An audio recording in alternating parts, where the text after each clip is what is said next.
तालुका police ठाण्यात 28 मोटरसायकली बेवारस. संबंधित मालकांनी वाहन न घेऊन गेल्यास करणार लिलाव. पोलीस निरीक्षक सुरेश हुणवणे यांची माहिती. तालुका पोलीस ठाण्याच्या हद्दीत बेवारस अवस्थेत सापडलेल्या एकूण 28 मोटरसायकली धूळ खात पडल्यात. संबंधित वाहन मालकांनी दस्तऐवज दाखवून वाहनं न नेल्यास या वाहनांचा लिलाव करून आलेले पैसे हे सरकारी तिजोरीत जमा करण्यात येईल, असं तालुका पोलीस ठाण्याचे पोलीस निरीक्षक सुरेश हुणवणे यांनी म्हटलंय. तालुका पोलीस स्टेशनच्या आवारामध्ये एकूण 28 बेवारस मोटरसायकली पडलेल्या दिसून आल्या. त्याचा आपण मालकाचा शोध करीत आहोत. दैनिक वृत्तपत्रामध्ये त्यांची माहिती दिलेली आहे. त्यांचे गाडीचे नंबर आहेत, ते गाडीचे नंबर, त्याचा चेसिस नंबर, इंजिन नंबरसह आपण ती यादी प्रकाशित केलेली आहे. तरी सदर वाहन चालकांनी जे मालक आहेत त्यांनी त्याचे कागदपत्रे घेऊन पोलिसांमध्ये संपर्क साधावा आणि ते वाहन घेऊन जावे.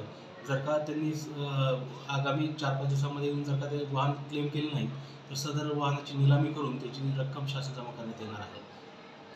कसल्या माझ्या गाड्या आहेत, म्हणजे ॲक्सिडेंटमधले आहेत का? असं नाही, सदरचे वाहन हे सर्व बेवारस मिळून आलेले आहेत. आपल्याकडं हद्दीमध्ये जे बेवारस मिळून आले होते तर असे वाहन आहेत हे सर्व 28 आणि सर्व मोटरसायकली आहेत. यानंतर आपण 4 व्हीलरचे आपण या पद्धतीने आपण निर्गती करणार आहोत.